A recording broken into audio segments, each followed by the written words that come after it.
Kata Nabi SAW, ketika manusia dikeluarkan dari kuburnya, kemudian mereka akan dijemur di bawah terik matahari.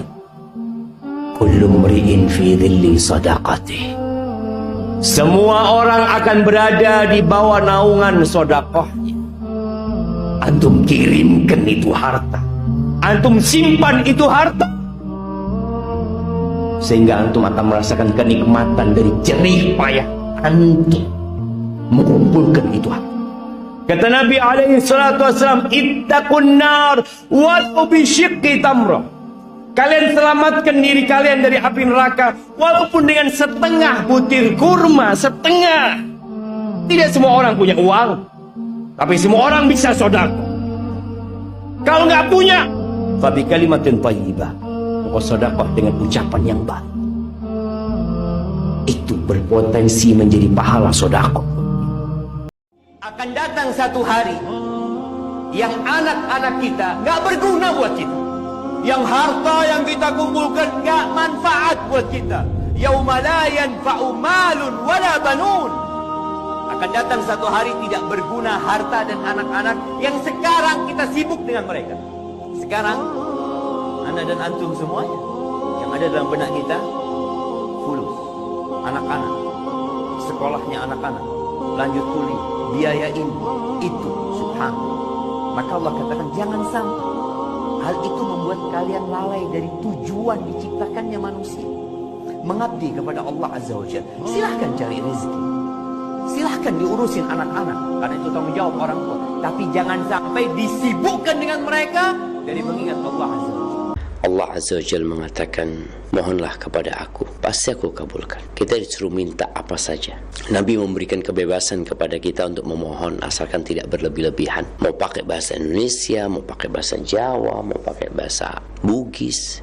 Allahumma yassir wa la tu'assir, yang artinya, ya Allah mudahkan dan jangan persulit. Nah, nggak apa-apa baca doa itu. Doa yang bagus, yang menunjukkan kita membutuhkan pertolongan Allah. Yang kalau kita nggak ditolong sama Allah Azza wa Jal, kita nggak akan mendapatkan kemudahan. Karena sejatinya kemudahan adalah kemudahan yang Allah berikan. Dan Allah dapat menjadikan yang sulit itu mudah kalau Allah berkehendak. Maka bagaimana kita mendekatkan diri kepada Allah dengan cara tadi, memohon kepada Allah, Allahumma yassir wa la tu'assir. Allahumma yassir wa la tu'assir. Jadi minta kemudahan dan jangan dipersulit. Barakallahu fiik. Nah, Ibnul Qayyim menjelaskan bahwasanya justru dampak maksiat yang pertama adalah menyerang hati, menyerang hati. Dan maksiat itu akan berdampak meskipun tidak langsung. Dia seperti racun yang masuk ke dalam tubuh, sedikit demi sedikit ada saatnya dia meledak. Dampak maksiat tidak harus sekarang. Bahkan kalau sekarang pun mungkin kau tidak sadar, karena dampak maksiat itu yang pertama dia serang adalah hati. Orang kalau maksiat hatinya terserang, hatinya menjadi hitam. Semakin banyak maksiat semakin hitam, dan ini langsung berdampak. Dia jadi malas beribadah, dia kurang khusyuk baca Quran,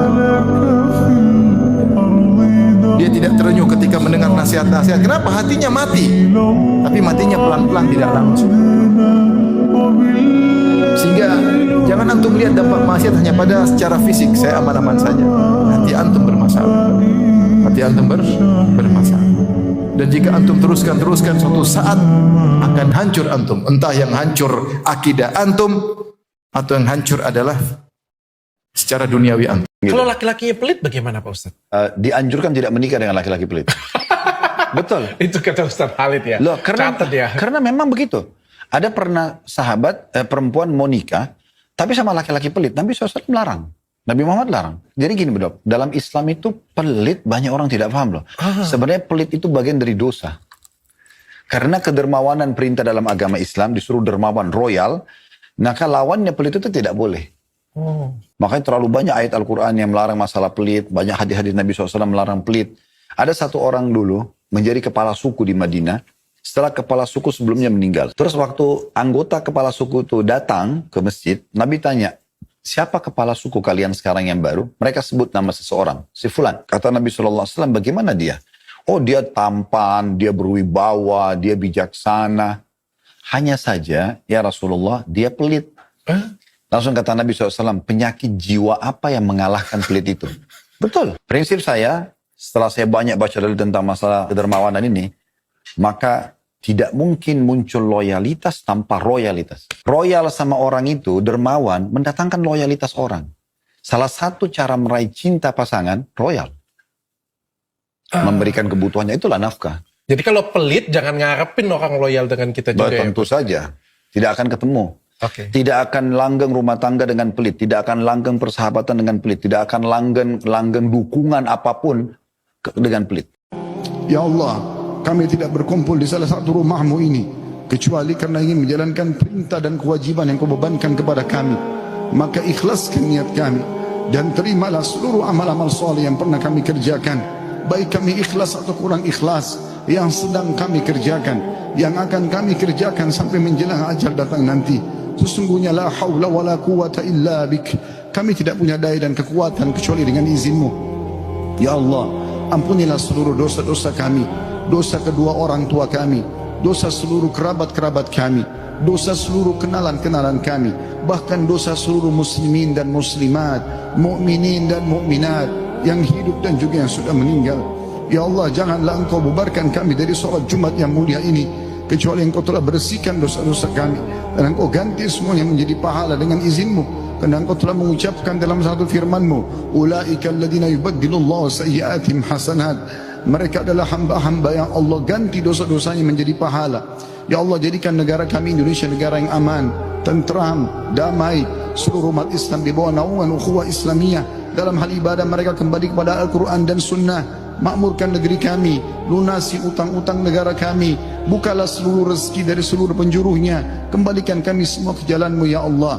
Dan siapapun menginginkan keburukan bagi negara kami, bagi agama kami, bagi diri